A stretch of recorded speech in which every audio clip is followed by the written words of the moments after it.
예, 안녕하세요. 저는 이제 이번 금요강좌 강의를 맡게 된 이정기 과장이라고 합니다. 저는 이제 조사국 중국 경제팀에서 근무를 하고 있고요.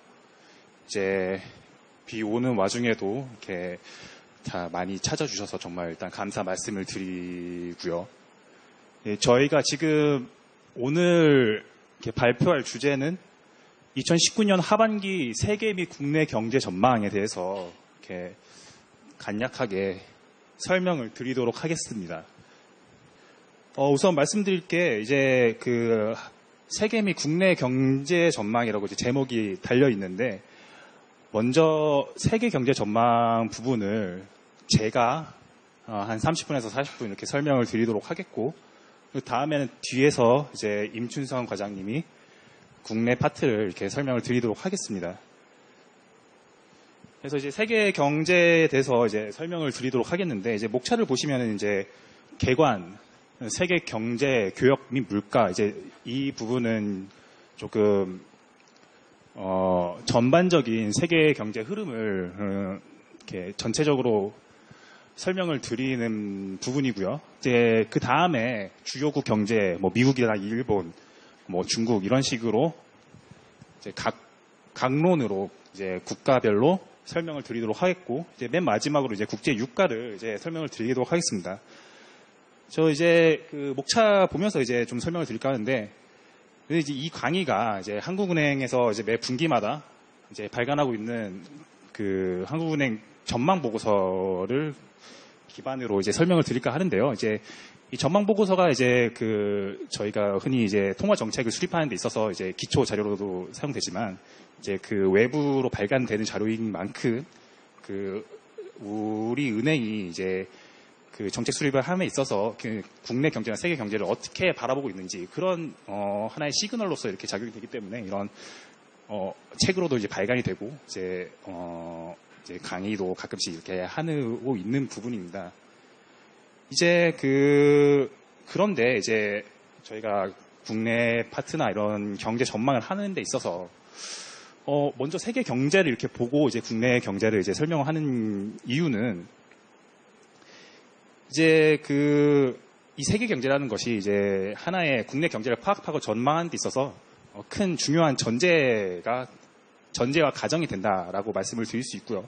우리나라는 아시다시피 이제 그 대외 의존도가 매우 높기 때문에 그 세계 경제의 움직임에 매우 민감하게 반응한다는 점을 고려한다면, 이제 세계 경제가 어떤 여건에 있고 향후 어떻게 움직일 것인가에 대한 기본적인 이런 전제를 바탕으로 하지 않으면 국내 경제도 이제 알 수 없다, 뭐 이런 이유로 세계 경제를 먼저 이제 먼저 파악하고 그 다음에 이제 국내 경제를 이제 전망하는 그런 식으로 되어 있습니다.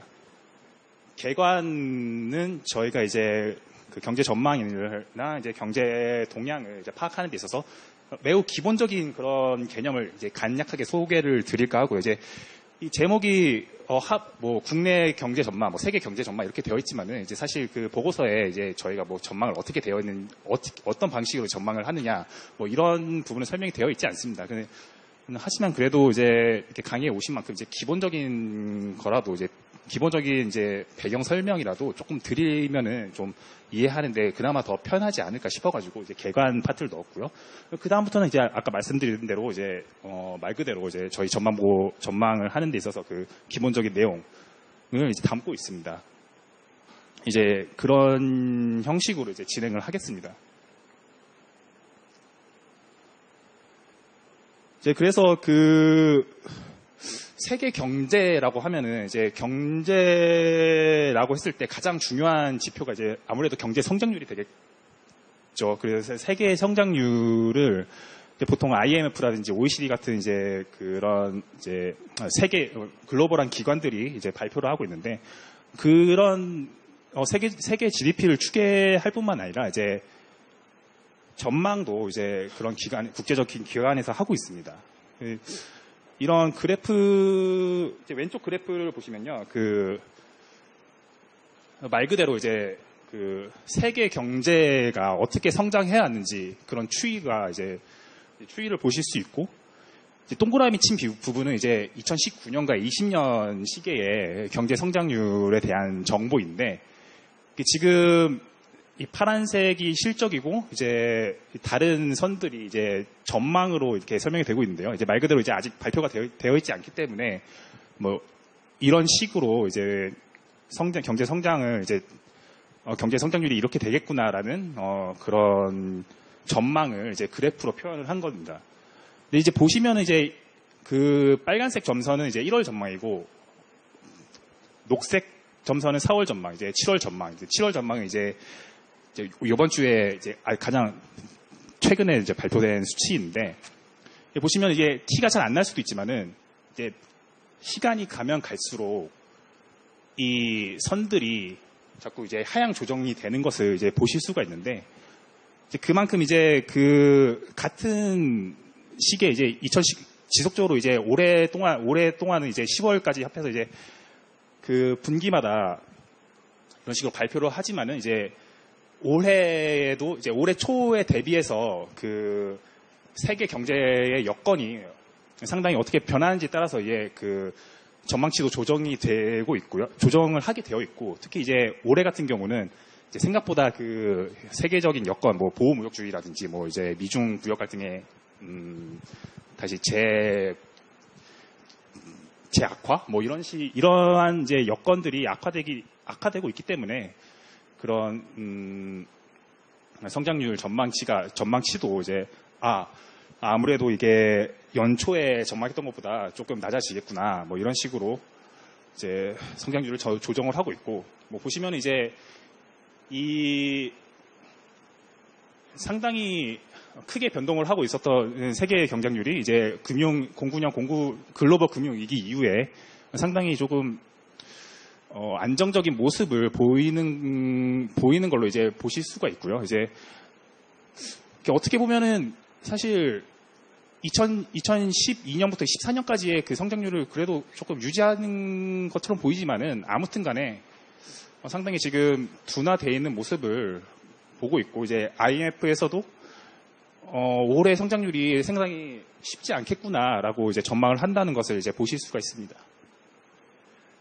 그리고 이제 그 오른쪽의 그래프는 그 간단하게 이제 그 이 세계 GDP라는 것에 어떤 나라가 이제 주요 이제 비중을 차지하고 얼마나 많은 비중을 차지하고 있는가를 보여주고 있는데요. 이제 뭐 중국, 뭐 유럽, 미국, 인도 이렇게 이런 이제 다들 아시다시피 이제 이런 대규모 이제 경제 규모를 갖고 있는 국가들이 이제 아무래도 이름을 차지하고 있습니다. 이제 뭐 한국은 한 1.6% 정도 이제 세계 경제에서 그 비중을 차지하고 있다. 뭐 이런 것도 보실 수 있습니다. 그래서 저희 이제 한국은행 전망도 이 좀 세계 경제에서 GDP 비중이 조금 많이 차지하고 있는 국가들을 중심으로 이제 설명을 하고 있다. 뭐 이걸 설명을 드리려고 그래프를 그렸고요. 그럼 이제 그 GDP라는 게 도대체 무엇인가 이제 생각을 해보면은 뭐 여기 경제학과를 이제 나오시거나 지금 다니시는 분들도 많으시겠지만은 상당히 이제 사실 이거는 그 경제와 관련된 과목을 들으면 매번 이제 듣는 이런 개념인데요.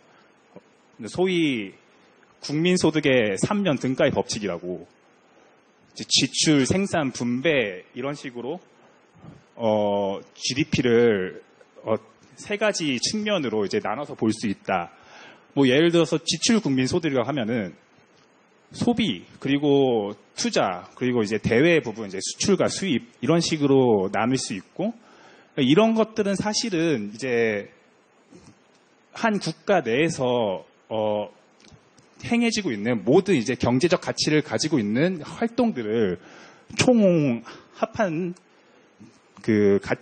총합한 규모와 동일하게 되는 거죠. 그래서 이제 그것이 이제 생산 국민소득이 되겠고, 이제 그러한 국민소득 개념은 결국에는 이게 근로자에게 배분이 되든 아니면 기업에 배분이 되든 아니면 정부에 배분이 되든 어떻게든 이제 그 소득이 배분이 되면서 그 또한 이제 다시 소비와 투자나 이제 수출이나 정부 지출을 하는 데 있어서 이제 그 재원이 되는 그런 형식으로 이렇게 삼면 등가가 되지만 이제 서로 이 세 부분이 순환하게 되는 이런 모습을 보실 수가 있고요. 이제 그 아래에 있는 그림은 저희 그 한국은행에서 나오는 국민계정 체계 그 2015년 버전의 그 그림을 따왔는데, 뭐 사실 뭐 한국뿐만 아니라 글로벌 이제 GDP도 뭐 비슷한 그 기준으로 추계를 하고 있기 때문에 이제 참고 자료로 넣었습니다. 이제 결국엔 이게 무슨 의미냐 하면은 그 내가 소비를 하든 투자를 하든 그런 활동을 할 때 결국에는 뭐 이 생산 활동을 하면은 이게 재화나 서비스로 이제 산출이 되고, 이게 소비로서 소비가 될 수도 있고 아니면 투자로서 이제 수요로 이제 들어갈 수가 있는데, 이제 결국에 투자라는 거는 이제 기업이 주체가 돼서 보통 하는 거고, 이제 소비는 이제 가게가 보통 주체가 돼서 하는 거기 때문에요. 그러한 이제 그런 경제 주체마다 이제 다른 이제 성격을 보일 수가 있고, 특히 이제 투자라는 것은 다시 이제 생산 활동으로 이제 그 어떤 이제 경제 그 체계 내에서 이제 생산 활동을 하기 위한 기반, 뭐 예를 들어서 설비 투자, 뭐 내가 기계를 사야 된다, 아니면 이제 건물을 이제 다시 지어야 된다, 그런 것들이 이제 이제 지금 말고 이제 미래에 그 생산 활동을 위해서 이제 그 자본 스톡을 쌓아놓는 거라고 이제 보시면 되고, 이런 식으로 이제 결국에는 이제 생산 활동이 그 지출로 이제 이어지고, 이 지출이 특히 투자 같은 경우에는 다시 생산 활동과 이제 연관이 되는 그러한 순환을 이제 지속을 하게 됩니다. 이제 제가 이게 왜 그 슬라이드를 넣었냐면, 보통 이제 GDP라는 게 이런 식으로 이제 구성이 되어 있다는 걸 알면은, 보통 저희가 이제 경제 전망을 할 때 이런 소비나 정부 지출, 투자 아니면은 수출, 이런 식으로 이제 나눠져서 저희가 각각의 여건을 이제 그 점검하게 되는데요. 그러한 이제 그 서로 다른 여건들이 이제 경제의 순환 주기에 따라서 이제 같이 움직이기도 하지만은, 기본적으로 이제 주체도 다르고 이제 서로 성격이 다르기 때문에, 특히 이제 소비나 투자 같은 경우에는 이제 같은 지출 측면이지만, 예를 들어서 이제 소비 같은 경우는 뭐 극단적으로 예를 들자면, 이제 내가 뭐 배가 고파서 빵을 이제 사 먹겠다 하는 것은 사실 내가 이제 그 생활에 있어서 필수적으로 이제 필요한 것이고, 그리고 이제 이게 사실은 내 수중에 갖고 있는 그 돈과 소득, 결국에는 이제 그 근로소득에 따라서 많이 바뀐다면은, 내가 뭐 예를 들어서 뭐 빵 장사를 하겠다 하면 이제 그 뭐 오븐을 사야 된다든지, 아니면 그런 그 건물이 필요한다든지, 그런 이제 그 기본적인 생산 기반이 있어야 되는데, 그런 생산 기반은 사실 소득보다는 향후에 이 경기가 얼마나 안정적으로 이제 돌아갈까. 왜냐하면 이제 굉장히 많은 돈이 투입이 되기 때문에 이제 장기간으로 이제 그 의사 결정을 하게 되는 면이 있습니다. 그래서 소비랑 투자도 굉장히 좀 생각보다 장기적으로는 지금 같은 방향으로 가지만은 그 대외 충격이나 그 어떠한 이제 그런 여건의 성격에 따라서 좀 다른 방향으로 이제 갈 수도 있겠다라는 것을 조금 보여드리려고 이 슬라이드를 제작을 했고요.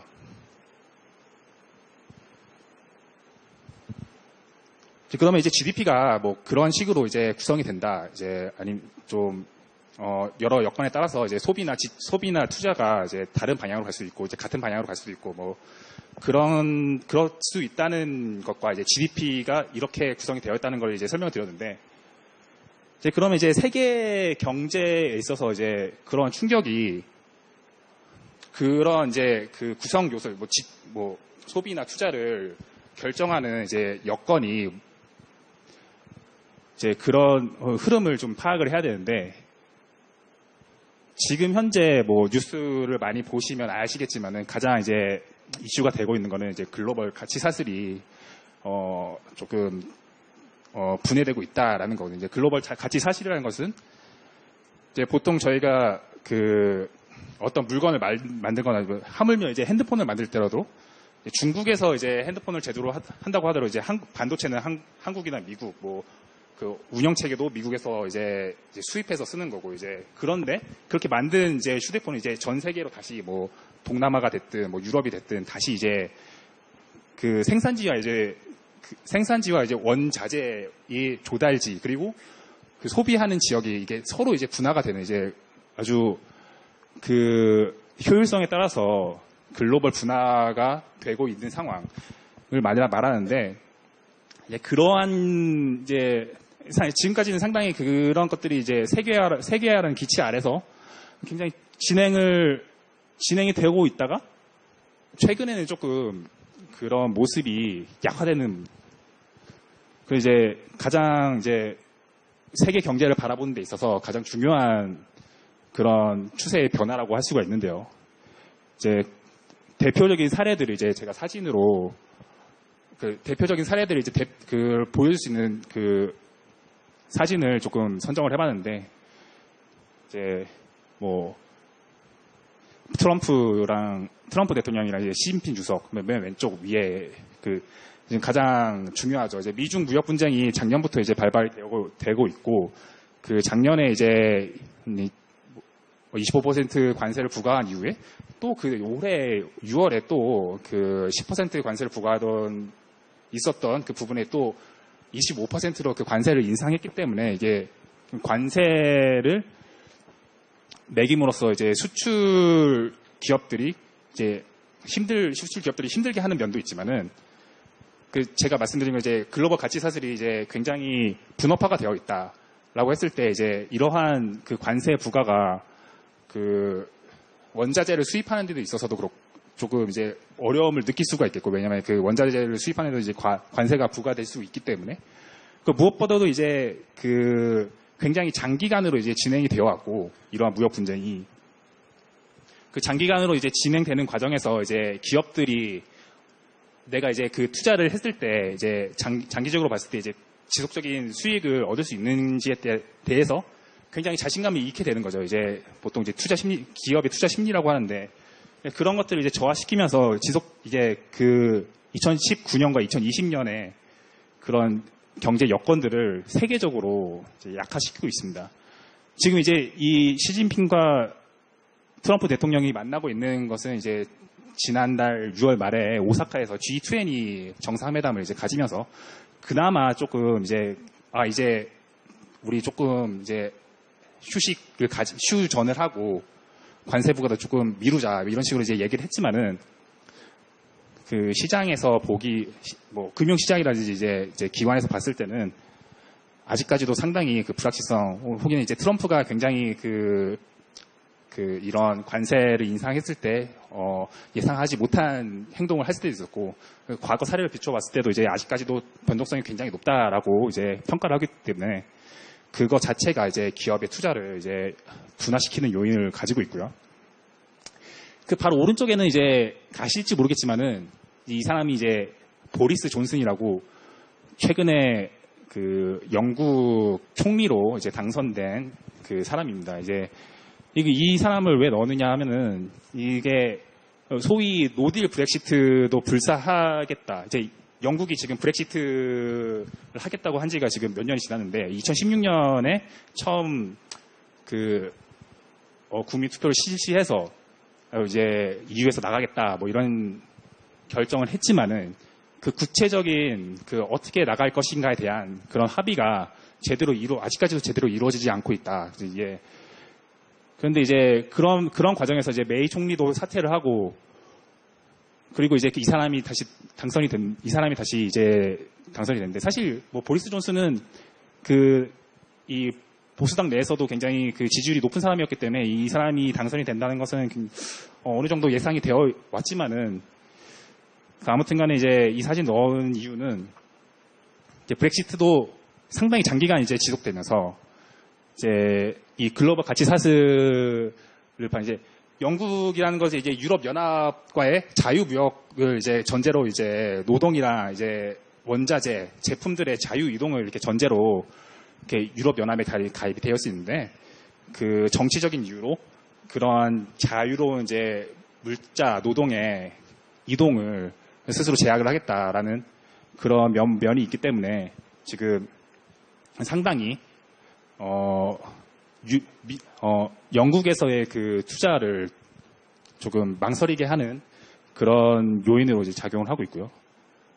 그리고 이제 왼쪽 아래는 저도 이제 인터넷을 찾아보고 알았는데 이제 이건 화웨이 P20이라는 모델이라고 하더라고요. 이제 이거를 사용하시는 분이 있을지 모르겠지만은 그 인터넷에서 한동안 이제 그런 소문이 떠돌았죠. 이제 화웨이가 이제 지금 안드로이드 기반인데 화웨이 OS를 업데이트를 하면은 플레이스토어가 삭제된다는 그런 소문도 막 돌고 있었는데 이게 이번 5월에 그 이게 미국 미정부에서 화웨이에 대한 이제 보안 이슈를 제기하면서 이제 주요 부품이라든지 이제 심지어 이제 구글에서 운영 체계를 뭐 서비스를 하지 말아야 된다 뭐 이런 말도 나왔었고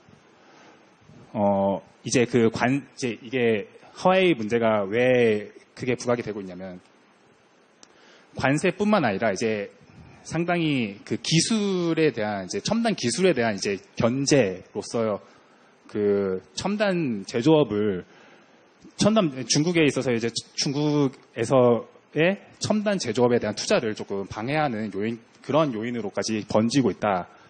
상당히 이제 그 중국의 기업 투자를 이제 제약하고 있는 요인으로 이제 작용하고 있다라는 것을 보여주고 있고요. 이제 그 마지막에 이제 호르무즈 해협이라고 이제 뉴스에서 많이 들으셨을 텐데 그 한국 같은 경우에도 이제 이 호르무즈 해협을 통해서 이제 그 원유 수입을 굉장히 많이 하고 있는데요. 이제 근데 이란과 미국 간의 그 분쟁이 굉장히 그 정치적 갈등이 심해지면서 뭐 미국이 이란의 정찰 드론을 격추시켰다든지 아니면은 뭐 영국의 그 유조선을 그 납포했다든지 이런 특히 이제 요번 달에 굉장히 심화가 됐죠. 이런 것들도 이제 그런 이제 원유 같은 경우에도 이제 저희가 수입하는 대부분의 나라들이 수입을 하고 있기 때문에 이제 글로벌 가치사슬의 번주에 좀 포함이 될 수 있겠다라고 싶었는데 이런 이제 정치적 이해관계의 갈등으로 그 글로벌 가치사슬을 굉장히 방해하고 있다라는 이게 지금 최근 뭐 특히 2018년 들어서 시작했는데 올해에 더 심각해지는 이런 상황을 이제 연출을 하고 있습니다. 특히 이 모든 네 가지의 이슈들, 뭐 이거 말고도 굉장히 많은 이제 그 보호무역주의 관련 이슈들이 많지만은 이러한 이슈들의 공통점은 이게 경제적인 이익보다는 이제 정치적 이해관계가 상충을 하고 있기 때문에 해소하는데 굉장히 시간이 많이 걸리고 있다. 그렇다면 이제 그런 그 장기화되는 것 자체가 기업의 투자 심리를 이제 제약을 하고 있다. 뭐 이런 상황이라는 것을 이제 보여드리려고 했습니다.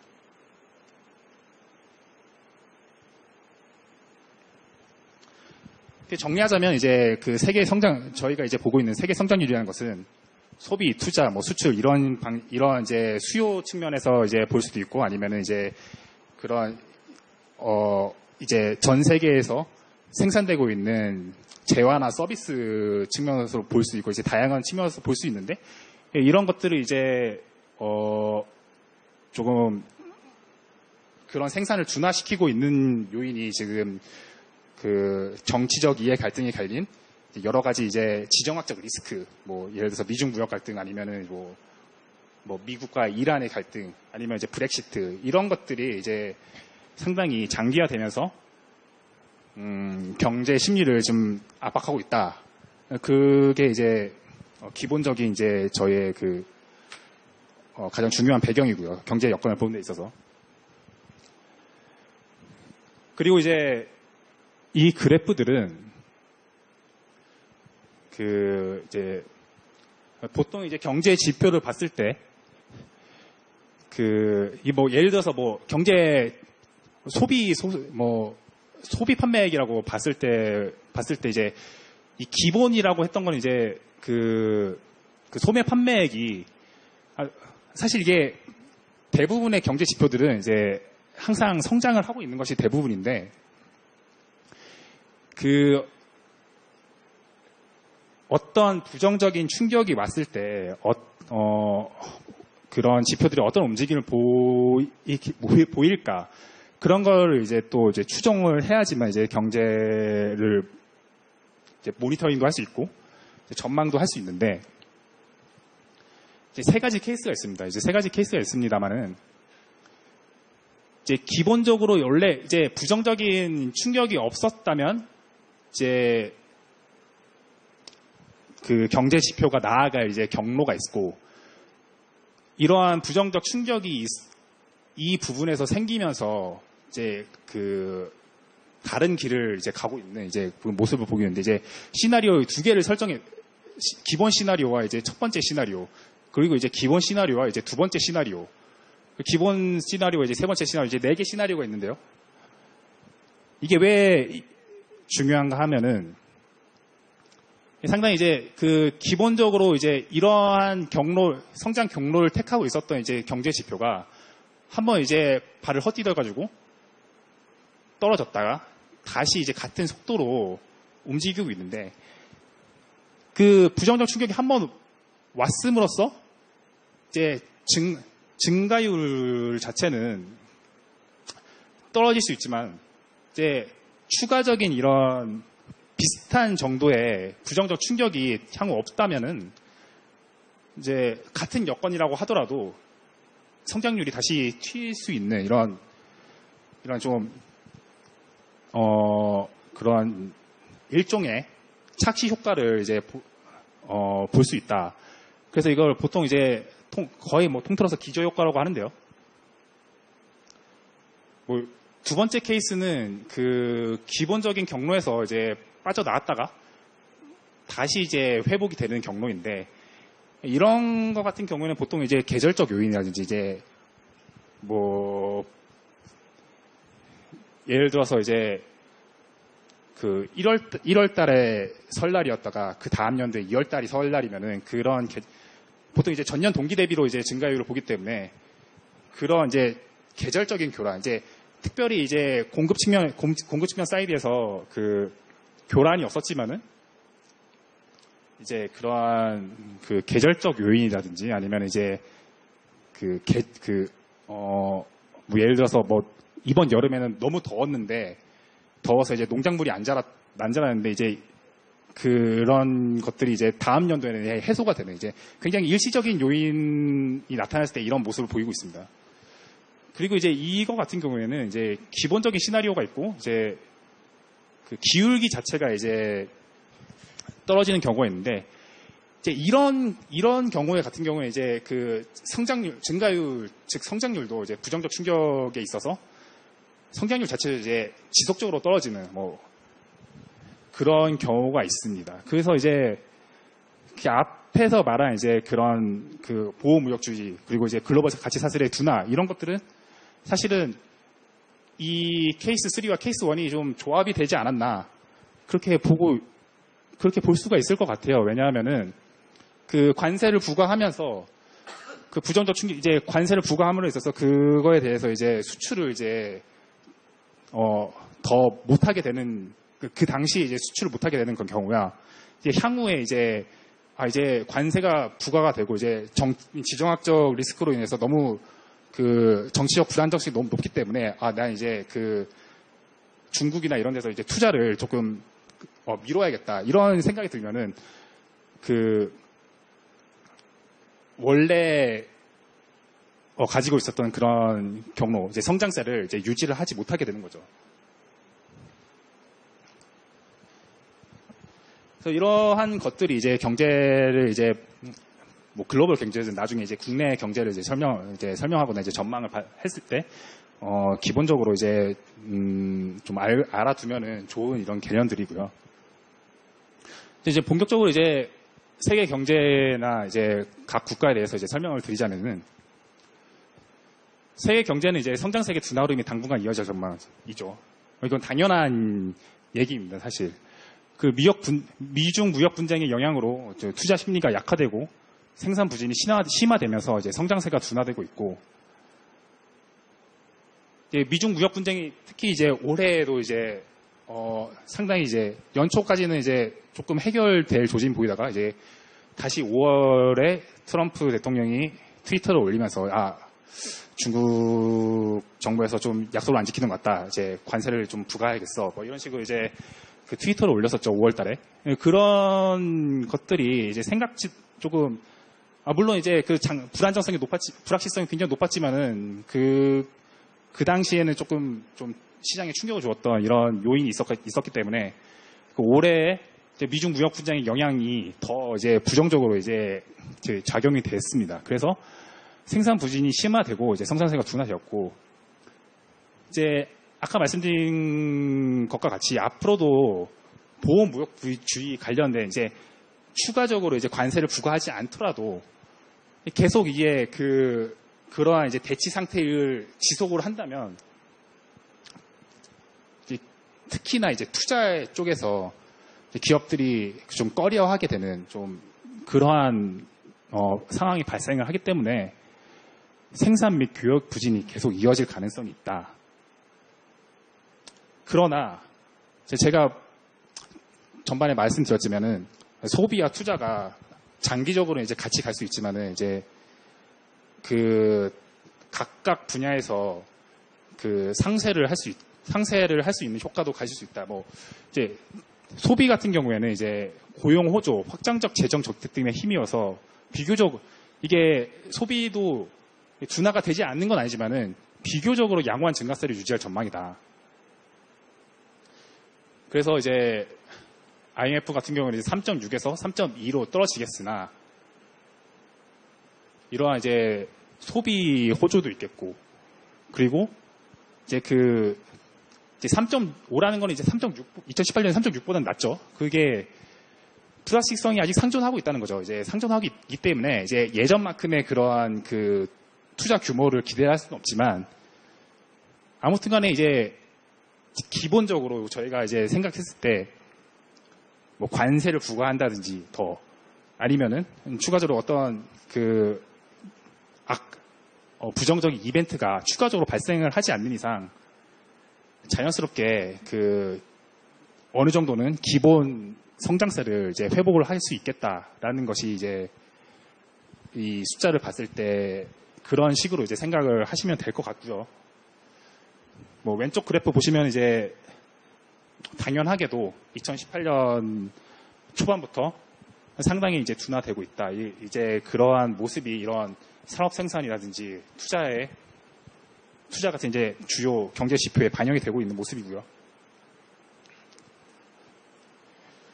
그래서 이건 이제 세계 교역이나 글로벌 인플레이션의 이제 이제 성장률에 이제 부가적으로 이제 딸려 나오는 이제 내용들인데, 당연히 이제 세계 교역은 부진하겠죠.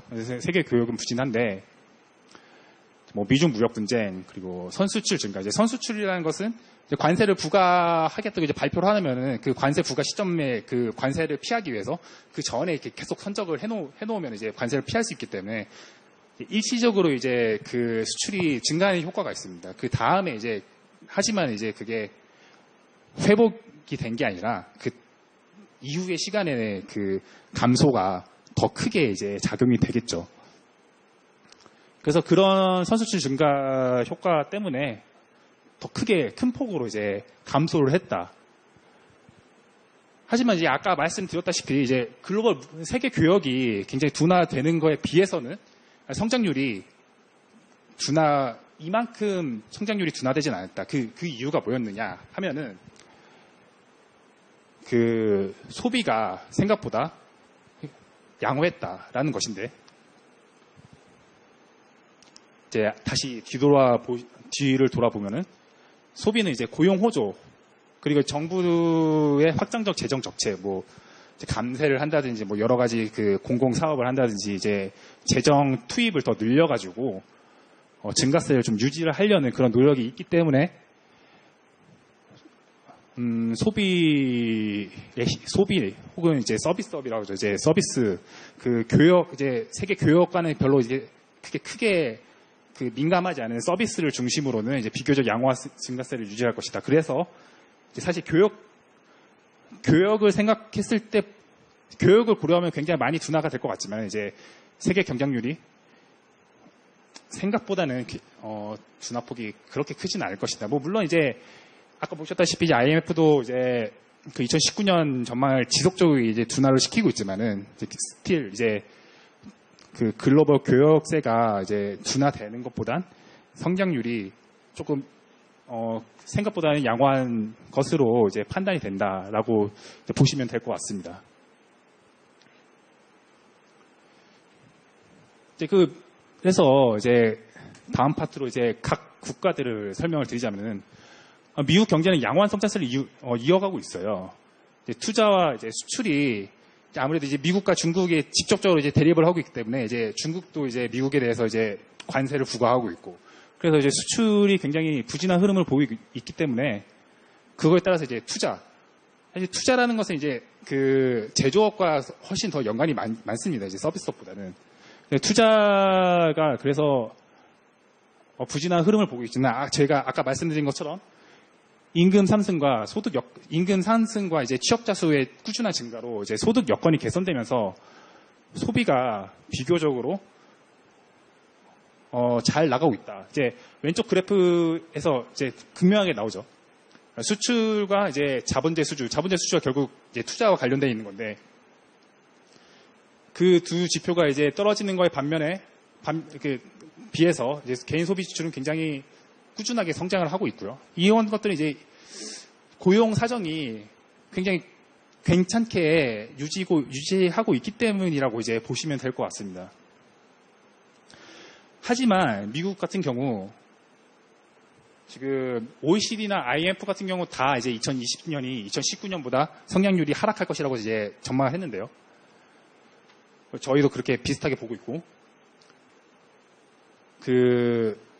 2018년, 2019년을 이제 성장세를 이끌었던 어느 중요한 요인 중의 하나가 이제 미국이 재정 지출을 크게 늘렸습니다. 이제 감세 정책도 굉장히 많이 펼치고 그런 부양 효과가 이제 미국이 특성상 지금 이제 2020년 재정도 이제 결정을 해야 되는데 그쪽에 있어서 이제 작년만 지금까지 이제 확대를 했었던 확대폭, 긍정적인 자극을 유지하기가 좀 힘들겠다라는 거죠. 이제 아까도 그래프로 보여드렸지만 이제 긍정적이나 부정적인 충격이 있는 다음에 똑같은 충격이 발생하지 않는다면은 오히려 지금 성장률은 이제 수준은 계속 올라가겠지만 성장률 같은 경우에는 이제 긍정적인 자극이 없었던 시나리오의 정상적인 시나리오의 성장률을 회귀를 해버린다. 그래서 이제 그런 2.6에서 예를 들어서 이제 2.6에서 1.9%로 이제 하락하는 것은 일단 물론 이제 미중 무역 분쟁에 따른 투자 심리 이런 것도 있겠지만은 이제 부양 정책이 2018년에 2019년만큼 이제 확대가 되지 못하면서 다른 건 다 똑같은데 긍정적인 자극이 그게 더 이상 이제 똑같이 이제 이루어지지 못하면서 이제 성장률 자체도 다른 건 다 같은 여건이지만 긍정적인 여건이 2020년에는 그게 없어지면서 성장률이 하락을 하게 되는 것입니다. 다만 이제 미국 경제는 이제 양호한 성장세라고 이제 표현이 되어 있는데 이 양호한 성장세가 굉장히 애매할 수가 있습니다. 애매할 수가 있는데 이제 미국이 지금 작년에 2.9%를 성장했는데 이제 지금 미국이 월드뱅크 통계에 따르면 이제 1인당 연목 GDP가 6만 달러 정도 되거든요. 이제 6만 달러의 1인당 소득을 가지고 있는 나라에서 2.9%라든지 하물며 2.6%라든지 2% 내외의 성장률을 보이는 것은 굉장히 쉽지 않은 성과입니다. 그래서 상당히 미국 같은 경우는 좀 그러한 이제 재정 부양 효과가 약화된다고 해도 이 정도 성장률이면은 그래도 그렇게 나쁘진 않다라고 이렇게 평가를 하고 있고요.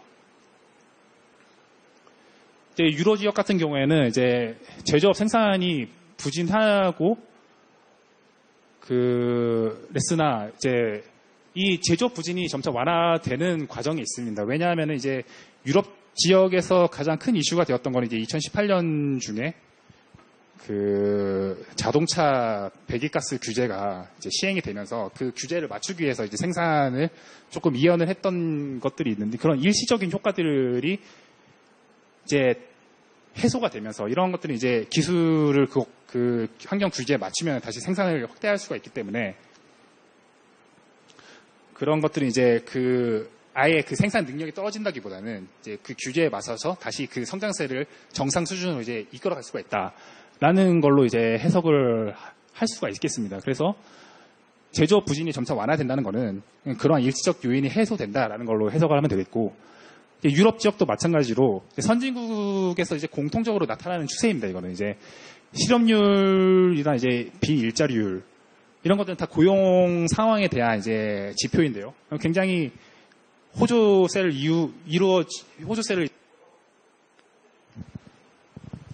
이어가고 있기 때문에 소비가 제조업이 둔화되는 거에 비해서 소비가 굉장히 그 성장률을 이렇게 뒷받침하고 있다.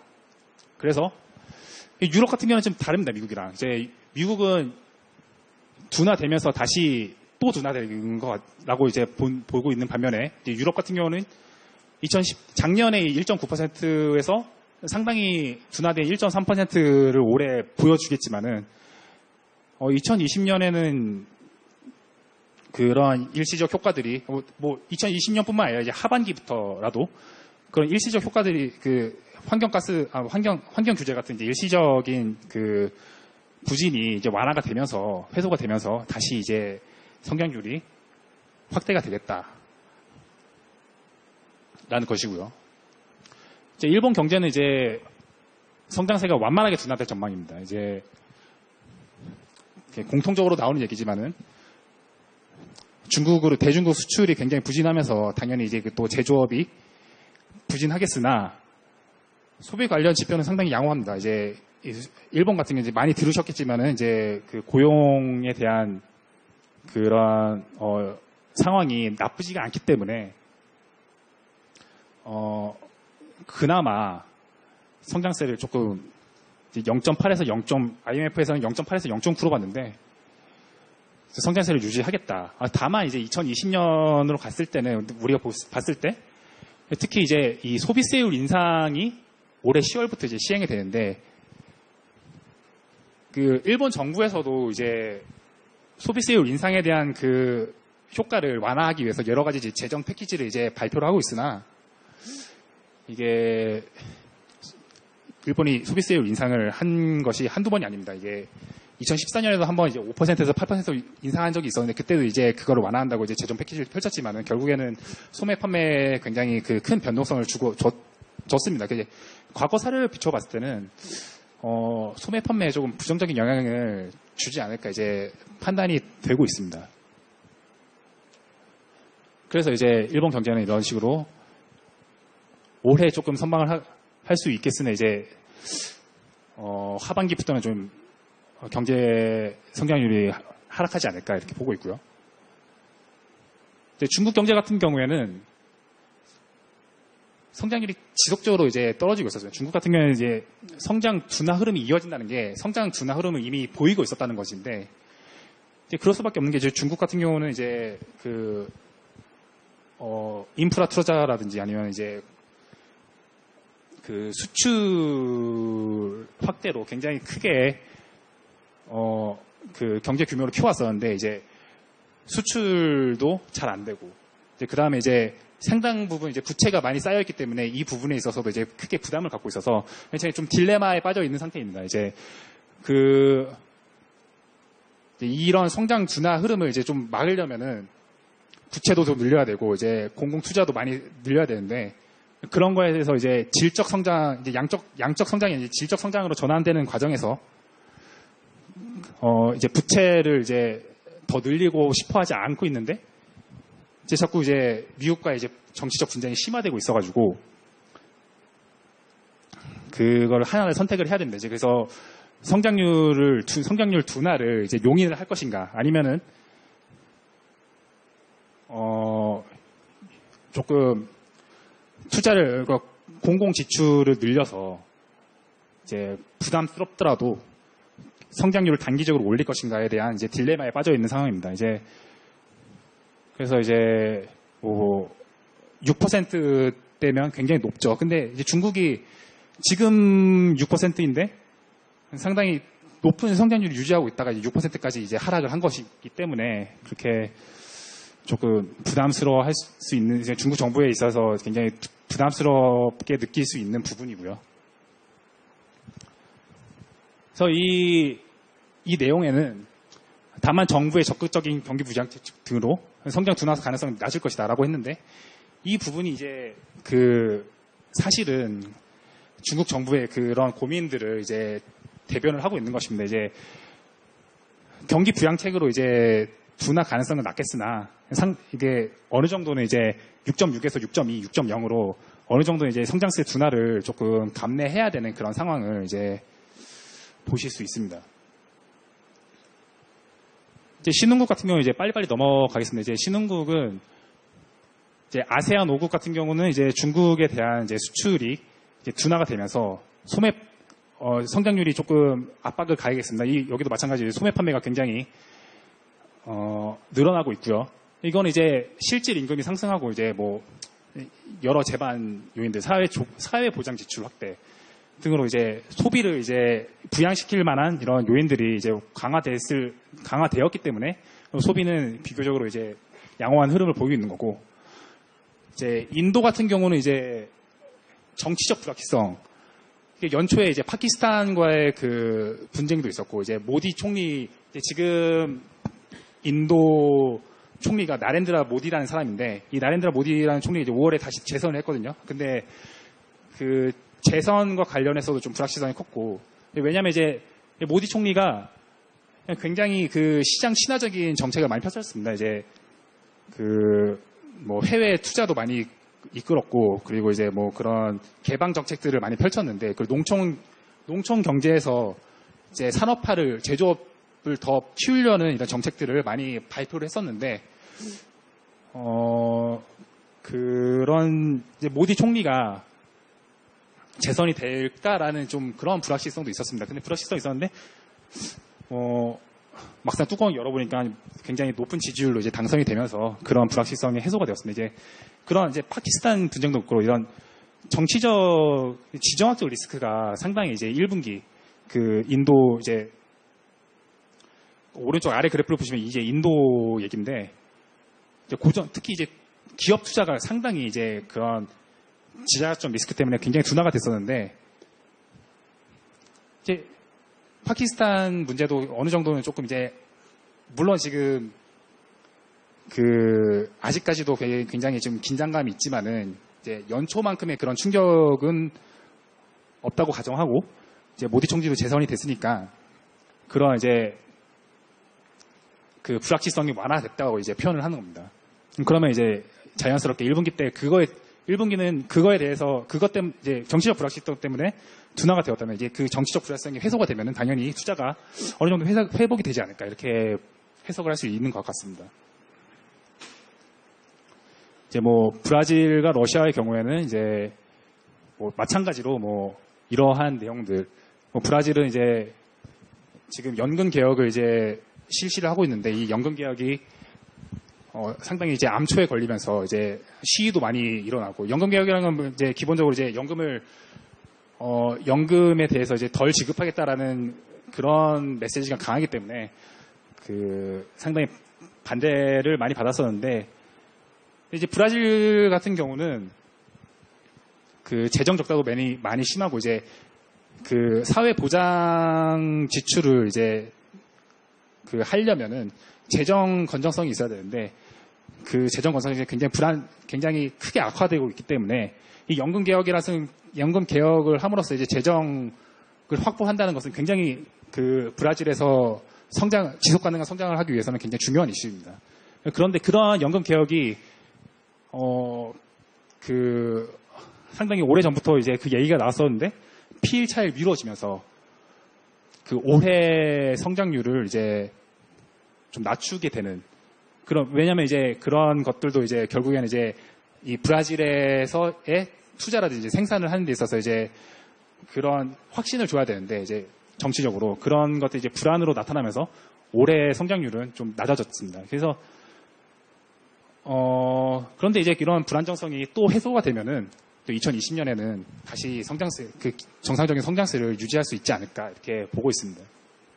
러시아 같은 경우는 뭐 부가가치세 인상 같은 사항들이 소득을 이제 실제 소득 감소하게 하면서 이제 소비를 제약하고 있다. 뭐 이 정도만 이제 러시아는 살짝 그런 상황이다라는 것만 이제 간단하게 보시면 될 것 같습니다. 이제 마지막으로 국제 유가에 대해서 설명을 드리겠습니다. 이제 국제 유가는 최근에 이제 60달러 중반 수준으로 계속 유지를 하고 있는데요. 이게 중간 수준을 유지한다고는 되어 있는데 상당히 변동성이 높은 상황입니다. 이제 아까 설명해드렸다시피 이제 이란과의 이제 그런 분쟁 때문에 이제 호르무즈 해협 그쪽에서의 그 생산 차질이라기보다는 그 물류의 차질 이런 것들이 이제 공급 측면에서의 그 유가 변동성을 높이고 있는 상황이고요. 그러면 이제 공급이 차질이 생기면은 유가가 올라야 되는데 또 이제 수요도 상당 부분 중요하기 때문에 근데 세계 경기 둔화의 영향으로 이제 그 석유에 대한 수요도 굉장히 줄어들고 있다. 이제 뭐 이거는 아까 본 세계 경제 성장률이 둔화되고 있는 모습을 이제 좀 그림으로 지금 머릿속으로 이제 그림을 그려보시면은 금방 이해가 되실 것 같습니다. 이제 금년 중 석유 수요율 증가율이 최근 5년 내에 최저 수준으로 낮아질 전망이고요, 이거는.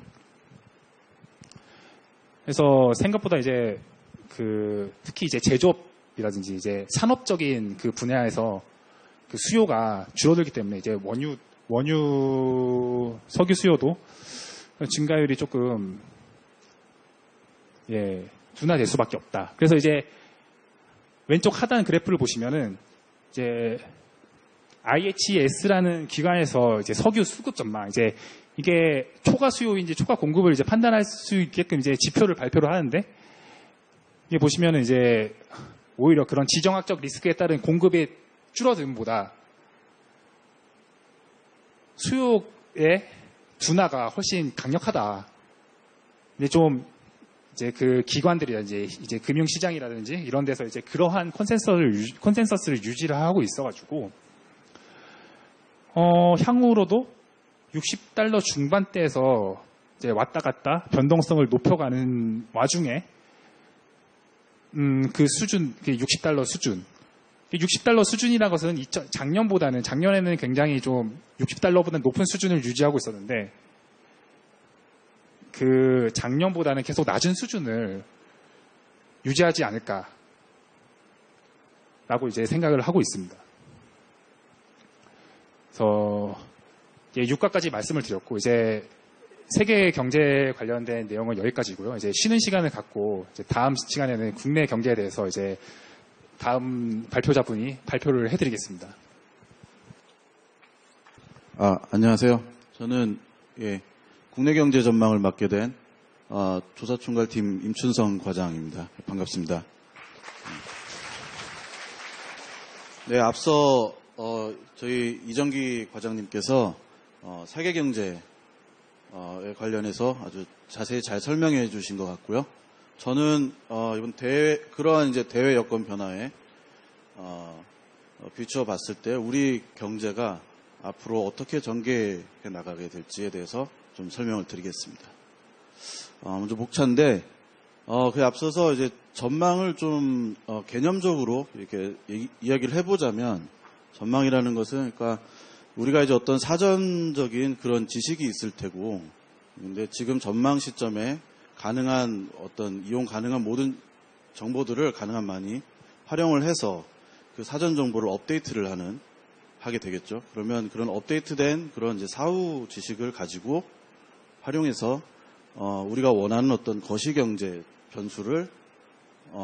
변수의 최선의 기대값을 찾는 뭐 그런 정도의 작업이 아닐까 생각이 됩니다. 그래서 이 목차 첫 번째 나온 그 대내외 여건 점검은 그런 개념적인 정의에서 봤을 때는 그러니까 저희가 사전 지식을 업데이트하는 과정에서 나오는 결과물이라고 볼 수 있을 겁니다. 그리고 이제 두 번째로 그런 이제 사전식을 업데이트한 다음에 그걸 이용해서 이제 거시경제 전망을 하게 되는데요.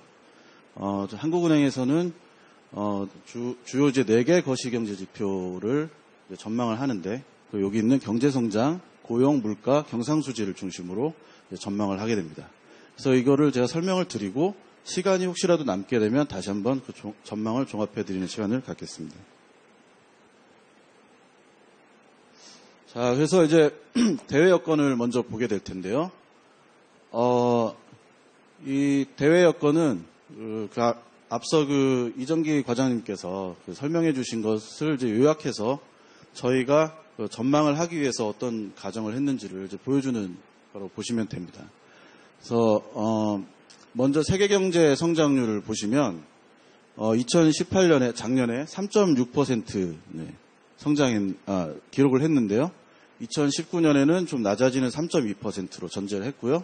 대신 2020년에는 다시 좀 높아지는 3.4%로 전망을 했습니다. 그리고 그 밑에 각 주요 국가들의 이제 전제치가 있고요. 그리고 밑에 보시면 이제 두 번째로 세계교역 신장률을 보실 수 있습니다. 이 세계교역 신장률은 대체로 그 세계경제 성장률이랑 동행하는 그런 모습을 보입니다. 근데 좀 차이가 있다면 세계교역 신장률이 좀 더 이렇게 변동성이 크다는 그런 차이가 좀 있죠. 그래서 2018년에 3.8% 기록을 했는데 2019년에는 좀 많이 낮은 2.2%. 왜냐하면 이제 지금 이제 보호무역주의, 그러니까 미중무역 분쟁이나 이런 것들의 영향을 많이 받기 때문에 아무래도 세계교역이 직접적으로 그런 영향을 받아서 좀 더 낮아지는 모습입니다. 하지만 2020년에는 다시 좀 회복을 하면서 3.1%로 좀 올라가는 모습을 보이겠습니다. 다음은 이제 원유 도입 단가인데요. 이 원유 도입 단가는 쉽게 얘기하면은 우리나라 기관들이 원유를 수입할 때 실제로 이제 접할 수 있는 그런 가격이라고 보시면 됩니다. 그러니까 뉴스나 신문에서 이제 주로 보시는 국제 유가라고 하는 것들은 예를 들어서 이제 두바이 유가 이런 것들이 있는데 이건 이제 그거랑 그런 이제 가격이랑은 레벨은 조금 차이가 날 수 있어요. 왜냐하면 여기 밑에 보시면 이제 원유 도입 비중이 중동산이 80%, 여타 20% 이렇게 돼 있어서 이제 중동산은 아무래도 대표적인 게 이제 두바이유겠죠. 그래서 두바이유랑 좀 비슷하긴 한데 여타 유종이 섞여 있기 때문에 그러니까 원산지가 좀 다른 것들이 섞여 있기 때문에 레벨은 좀 차이가 날 수 있어요. 그렇지만 전체적인 그런 움직임은 유사한 흐름을 가져가는 게 이제 특징입니다. 그래서 그 원유 도입 단가를 보면 2018년에는 배럴당 71달러 정도를 기록했었는데 아까 이정기 과장이 설명한 대로 좀 낮아져서 올해는 66달러 정도를 기록할 것으로 전제를 했고요. 그리고 내년에는 조금 더 낮아지는 64달러로 전제를 했습니다. 그래서 참고로 저희가 이 대외 여건에 대해서 전제치를 설정을 한다는 것은 어떻게 보면은 대외 여건을 외생 변수로 저희가 놓고 이제 전망을 하게 된다는 걸 의미하는데, 그러니까 좀 더 쉽게 설명을 해보자면 그러니까 우리나라 그 안에서 일어나는 어떤 경제에서 일어나는 변화들이 그러니까 세계 경제 성장률이나 이런 세계 교육 신장률 이런데 영향을 미치지 않는다는 그런 가정을 하는 거나 이제 마찬가지입니다. 근데 뭐 우리나라 경제가 세계 경제에 영향을 당연히 미치겠죠, 실제로는. 그런데 이제 여기서 얘기를 하는 것은 그 세계 경제에 미치는 영향의 크기가 아마도 우리 전망에서 주로 보는 그런 거시 경제들의 전망치를 바꿀 정도의 그런 큰 변화는 만들지 못할 것이다라는 가정을 하는 것이나 마찬가지입니다. 아까 한 시간 전에 보셨던 슬라이드 중에서 이제 우리 GDP 비중, 전 세계에서 우리 GDP 비중이 차지하는 비중이 나왔었는데 약간 1.6%였죠. 그리고 세계 교역도 전 세계 교역에서 우리나라가 차지하는 비중이 한 3% 정도 되니까 그런 비중을 생각했을 때는 그 가정이 그렇게 무리한 가정은 아니라고 저 개인적으로 좀 생각을 하고 있습니다. 그런데 또 반대로 우리나라는 대외 여건에 대해서 상당히 좀 영향을 많이 받는 편이죠. 왜냐하면 이제 대외 의존도가 높으니까요. 그래서 오늘 이 강좌에서도 세계경제 파트에 상당 시간을 할애한 이유가 바로 그런 것 때문이니까 유념하시면 되겠습니다. 그러면 그 다음에 이제 대내 여건 중에서 좀 중요한 재정 지출, 정부 부문을 보게 될 텐데요. 그러니까 재정 지출은 이제 정부의 예산 이제 어떻게 쓰는지 이제 그런 걸 얘기를 하는 거겠죠. 근데 그러니까 정부의 예산이 어떤 데 쓰이는지 그 쓰임에 따라서 소비나 투자 같은 데 각각 영향을 미칠 수가 있어요. 그러면 결국은 우리 경제 성장에 영향을 미치게 되는 거겠죠. 그래서 중요한 이제 여건이 될 거고요. 그래서 보통 정부가 발표하는 예산이나 정책 방향 등을 감안을 해서 저희가 이제 전망을 하고 있습니다. 그래서 올해 같은 경우는 재정 지출이 10.8% 증가해서 지난해보다 이제 증가폭이 확대될 것으로 봤습니다. 그러니까 이건 어떤 의미냐면은 그러니까 재정 지출 증가폭이 커진다는 것은 아무래도 이제 소비나 투자에 좀 더 이제 가게 되니까 우리 경제로 봤을 때는 좀 상방 요인이 될 수 있겠죠. 네. 그런데 상방 요인이긴 한데 그 경제에 미치는 영향의 정도는 사실 이 예산이 언제 집행되는지 그리고 얼마나 어떤 데 집행이 되는지 그런 요인에 따라서 좀 바뀔 수가 있으니까 좀 불확실성 실제로 경제 성장에는 얼마나 영향을 미치는지에 대해서는 좀 그런 불확실성이 있다는 걸 알려드리고요. 그리고 이제 얼마나 빨리 집행되는지를 보기 위해서 보는 지표 중에 하나가 이 재정 집행률입니다. 그래서 지금 가능한 1, 5월 중 재정 집행률을 보시면 지난해보다는 좀 빠른 50.7%를 기록했는데 이런 좀 빠른 속도로 재정이 계속 집행이 되게 된다면 아무래도 같은 예산을 쓰더라도 먼저 집행이 되면서 경제에는 좀 더 좋은 효과를 낼 수 있다고 볼 수 있겠습니다. 그래서 좀 상방 요인으로 볼 수 있겠죠. 그리고 이제 내년 같은 경우는 이제 아직 예산은 나오지 않았는데 정부 부처 예산 요구액 이런 것들을 이제 감안을 해서 저희가 전망을 했는데 올해보다는 좀 낮은 6.5% 정도 증가할 것으로 예상을 했습니다. 네, 그러면 이제 저희가 대내외 여건 이제 중요한 주요 여건들을 좀 점검을 해봤고 이제 주 거시 경제 지표들을 전망을 하게 될 텐데요. 먼저 경제 성장을 설명을 드리겠습니다. 그래서 GDP 성장률이 지난해 우리나라가 경제 성장률이 2.7%였어요. 근데 올해는 2.2%로 좀 낮아질 걸로 전망을 했습니다. 여기에는 이제 금년에 아까 좀 전에 말씀드렸다시피 재정 지출이 좀 증가폭이 확대되는 거 그런 요인으로 재정 정책이 확장적으로 운영될 것으로 보지만 민간 소비 증가세가 이제 다소 둔화되고 수출과 투자가 이제 부진할 것으로 봐서 이렇게 좀 낮췄는데 여기서 이제 민간 소비, 수출, 투자 이런 것들은 아까 이정기 과장이 잠깐 언급을 했던 그 지출 국민소득에 나오는 개념들입니다. 그래서 한국은행이 경제 성장률을 전망할 때 여기 표를 보시면 GDP도 전망을 하지만 그 밑에 지출 항목들에 대해서도 이렇게 전망을 하고 있습니다. 보시면 민간 소비, 설비 투자, 지식 재산 생산물 투자, 건설 투자, 상품 수출, 상품 수입 이렇게 전망을 하고 있고요. 그리고 그 지출 부문을 조금 더 크게 나눠보자면은 내수와 그 수출로 좀 나눠볼 수 있겠습니다. 그러니까 수출은 당연히 수출일 거고요. 내수는 소비랑 이제 투자 부분이 되겠습니다. 그래서 이 오른쪽에 이 그래프를 보시면 그러니까 내수와 수출이 그 성장에 미치는 기여도를 그림을 그렸는데 내수 기여도와 수출 기여도를 합치면 경제 성장률이 나온다고 보시면 됩니다. 그래서 내수 기여도를 그 푸른색 내수 기여도를 먼저 보게 되면 2017년에서 2018년으로 가면서 많이 줄어들었죠.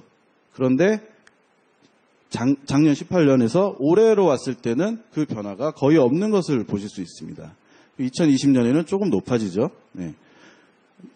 그런데 수출 기여도를 보게 되면 2018년에 좀 높았어요. 그 반도체가 좋으면서. 그런데 올해 그 대외 여건의 악화로 이렇게 낮아지는 걸로 전망을 했고 기여도가 그리고 내년에는 좀 올해보다 좋아지는데 그 차이가 뭐 그렇게 크게 느껴지지는 않을 정도입니다.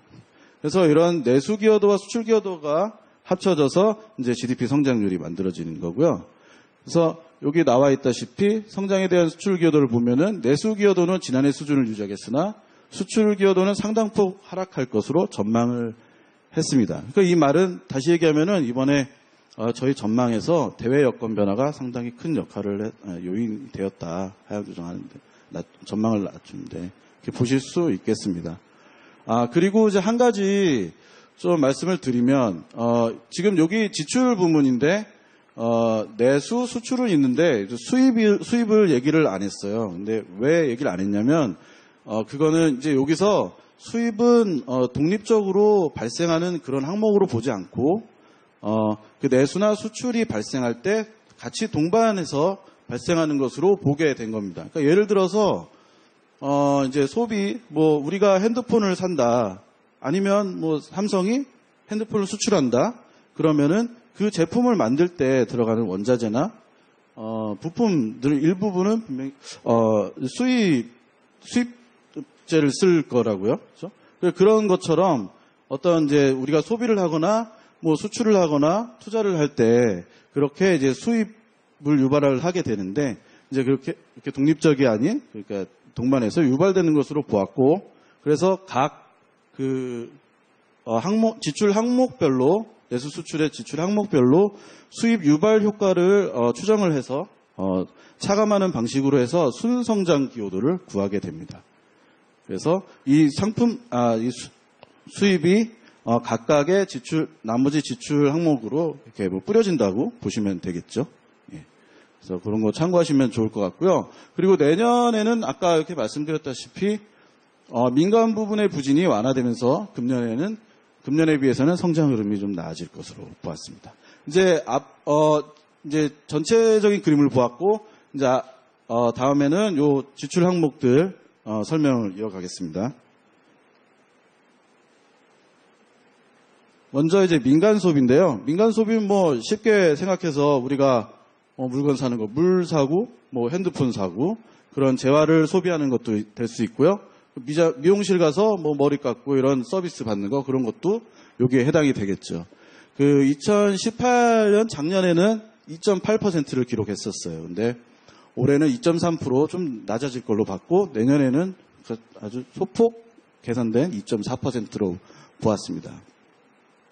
이제 그 이유를 보면은 먼저 이제 가계소득 증가세 둔화가 좀 우려가 되는 게 있었어요. 그러니까 기업들이 올해 그 수익성이 좀 안 좋아지면서 아무래도 임금 상승률이 좀 낮아질 걸로 봤고 임금이 낮아진다는 것은 이제 가계소득이 좀 줄어들 수 있다라는 이제 그런 얘기가 되겠죠. 그리고 이제 소비 심리 개선 지원도 그 요인으로 좀 보았는데요. 하방 요인으로 이 왼쪽에 이 왼쪽에 그래프를 보시면 요 그 연두색 막대가 이제 소비자 심리 지수를 이제 그린 건데 보시면 2018년 하반기에 갑자기 뚝 떨어지죠. 예, 그러면서 이제 기준치인 100보다 좀 소폭 하회하는 그런 수준에서 막 등락을 하는 모습이 있어요.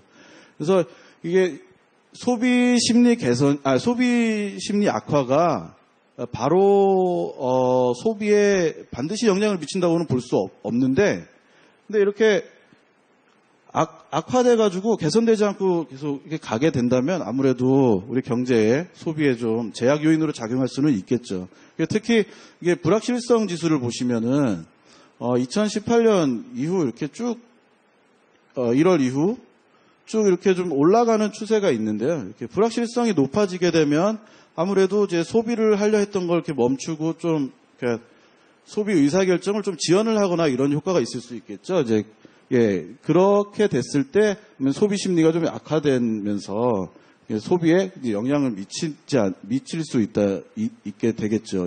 그래서 그런 하방 요인이 있는데, 그런데 이제 다만 정부에서는 지금 일자리 창출 정책이라든가 아니면은 이제 뭐 사회 안전망 확대 뭐 그런 것들을 통해서 정부 이전 지출을 확대를 하려고 하고 있죠. 그러면 이런 것들은 아무래도 이제 가계 소비여력을 증대시키는 효과가 있으니까 민간 소비에 좀 상방 요인으로 작용을 할 수 있을 겁니다. 그래서 위에 이런 하방 요인과 상방 요인을 모두 고려해 봤을 때 민간 소비가 좀 낮아질 것으로 보이지만 좀 완만한 증가 흐름은 또 보이겠다. 이제 이렇게 전망을 하게 됐습니다. 그 다음은 이제 설비 투자를 보겠습니다. 이제 설비 투자는 기업들이 생산이나 뭐 영업을 목적으로 기계를 사고 뭐 자동차를 구입하고 이런 것들이 해당이 되는데 작년에 마이너스 2.4%로 좀 나빴는데요. 올해 마이너스 5.5%로 조금 더 안 좋아집니다. 그 이유는 이제 반도체를 위한 그 IT 부문 업황이 부진한 가운데 이제 아까 또 이정기 과장님이 잘 설명하신 미중무역 분쟁 지속으로 이제 불확실성이 증대돼서 지난해에 이어서 감소할 것으로 이제 보았습니다. 역시 투자도 불확실성이 높으면 투자 의사결정을 지연하거나 좀 기다려 보겠죠. 그런 게 좀 영향을 미치는 겁니다. 내년에는 반도체 경기 회복 기대, 이제 글로벌 불확실성 완화 등으로 증가로 전환할 것으로 이제 전망을 하고 있는데요. 이제 IT랑 이제 BIT 업종별로 이렇게 좀 뜯어보면 금년 중 반도체 경기 회복 지연으로 이제 감소폭이 IT 산업 같은 경우는 이제 확대되겠는데 IT 산업의 설비 투자입니다. 내년에는 증가로 이제 전환할 것으로 봤습니다. 여기 왼쪽에 그래프를 보시면 제가 그 자료집에는 오타를 냈었는데 이게 진짜 이름이고요. 이 같은 나라는 이제 좀 전문 기관이 있어요. 이쪽 IT 쪽에. 거기서 반도체 제조용 장비 매출 전망을 했는데 지난 5월에 여기 빨간색 그 굵은 선 베이스라인 시나리오를 보게 되면 2010년 상반기 중에 이제 반등하는 그런 이제 모습을 보이게 되겠죠. 이게 이런 것들이 아무래도 이런 전망을 좀 뒷받침해주는 그런 것들이 되겠습니다. 그리고 이제 BIT를 볼 텐데 BIT 같은 경우는 글로벌 수요 부진, 불확실성 확대 등에 따라서 유지 보수 중심의 투자가 지속될 겁니다. 그래서 이제 오른쪽 그래프가 이제 BIT 업종별로 설비 투자 조정 압력을 이제 그린 건데 이 설비 투자 조정 압력은 여기 밑에 나와 있다시피 생산 증가율에서 생산 능력 증가율을 뺀 거예요. 그래서 이게 뺀 게 높아지면 조정 압력이 좀 더 커진다. 이제 낮아지면 좀 작아진다. 이렇게 보는 건데 여기서 눈에 띄는 게 노란색 조선입니다. 이렇게 18년 이후로 이렇게 쭉 올라갔어요. 그런데 사실은 조선이 지금 작년부터 수주가 좀 좋아졌다고 그러더라고요. 그런 상황인데 수주 상황은 좋은데 과잉 설비 투자가 많아서 구조 조정을 하고 있어요. 그래서 신규 설비 투자를 하기에는 좀 아직은 이제 부족하지 않나. 그래서 이런 그래프에도 불구하고 이제 유지 보수 중심의 투자가 지속되는 걸로 이제 전망을 하게 됐습니다.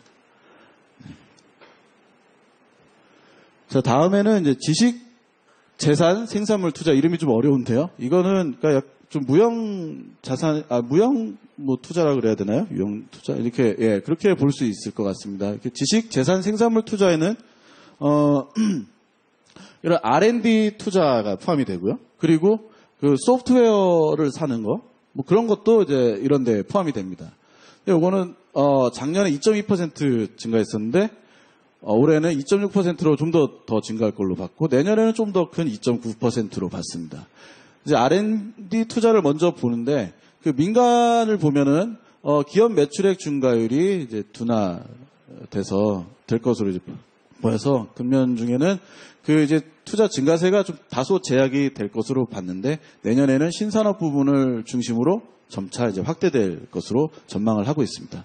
여기 왼쪽에 그 이제 R&D 투자와 그 제조업 매출액 간의 관계를 보여주는 그래프가 있습니다. 여기 왼쪽에 이렇게 두 그 시계를 잘 보시면 상당히 비슷한 움직임을 보이는 것을 알 수 있어요. 그래서 이제 여기에 요 끝에 보시면 여기가 전망인데 이제 아직 실적치가 안 나온 거죠. 그 연구개발 투자에. 그런데 이제 제조업 매출액 같은 경우는 FN가이드라는 이제 사이트에서 그 전망치들을 좀 모아서 우리가 그러니까 상장 기업들의 일부 좀 주요 기업들에 대해서 이제 그 매출액 전망이 나온 게 있는데 그런 걸 합해서 이렇게 보면은 앞으로는 이렇게 보시면 2020년에는 좀 올라가는 걸로 이렇게 전망이 돼 있습니다. 시장에서는 제조업 매출액이. 그러면 이런 두 시계열의 그 높은 상관관계를 고려를 했을 때는 아무래도 이제 그 연구개발 투자가 이 옅은 보라색 분홍색인가요? 이 라인도 좀 같이 따라 올라가는 모습을 보이지 않을까 이제 그런 좀 생각을 해볼 수 있겠죠. 이제 그래서 이런 것들이 여기 내년에는 좀 점차 확대될 전망이라는 걸 좀 뒷받침해주는 그런 자료가 될 겁니다. 그리고 공공 부분을 보게 되면 정부 R&D 예산 증가율이 확대됐고요. 그리고 R&D 예비 타당성 예타라고 또 사람들이 부르던데 조사 절차 신속화 등이 증가 요인으로 이제 작용할 전망입니다. 그래서 뭐 예산이 늘어나면은 아무래도 도움이 되겠죠. 그리고 예비 타당성 조사 절차 신속화라는 것은 이제 어떤 투자를 할 때 정부에서 이제 예비 타당성 예산을 쓸 때 예비 타당성 조사를 하는 게 있는 것 같은데 이제 거기서 그 시간이 좀 소요가 되거든요. 그 조사를 할 때. 근데 그거를 좀 이렇게 좀 빠르게 해서 신속화해서 R&D가 좀 더 투자가 좀 더 빨리 이루어질 수 있게 이렇게 한다는 거죠. 그러면 아까 정부 지출에서 말씀드린 것처럼 같은 금액을 하더라도 올해 좀 더 빨리 투자를 하게 되면은 아무래도 올해 경제 성장률에는 조금 더 도움이 될 수 있을 것입니다. 그리고 기타 지식 생산물 그리고 이게 그 정부 R&D 예산 증가율인데요. 보시면 아시겠지만 2019년에 갑자기 팍 증가하죠. 2020년도 이제 높을 것으로 보이고요. 이제 정부의 중기재정 계획으로 이제 이렇게 찾아본 겁니다. 그리고 기타 지식 재산 생산물 투자도 있는데 이제 요걸 제외한 거겠죠. R&D를 신기술 기반 소프트웨어 수요 확대 등의 영향으로 이제 양호한 증가세를 보일 것으로 예상했습니다. 다음은 이제 건설 투자입니다. 이제 건설 투자는 쉽게 이해를 하시겠죠. 이제 건설을 하는 건데 그 안에는 크게 건물 그리고 토목이 있습니다. 그 건물은 다시 주거용 건물과 비주거용 건물로 나뉘는데 주거용 건물을 먼저 살펴보면 아파트, 주택 같은 게 되겠죠. 그 신규 착공 감소 등 이제 선행지표 부진을 감안하면 내년까지 큰 폭의 감소세가 이어질 것으로 예상을 했습니다. 이 가장 왼쪽에 좌측에 있는 그래프를 보시면 되는데 주거용 건물 착공 면적을 나타낸 그림이에요. 그 중에서 이 빨간색 라인은 이제 증가율인데요. 2016년 1, 4분기부터 아주 낮은 그 마이너스 감소 대부분이 감소했죠.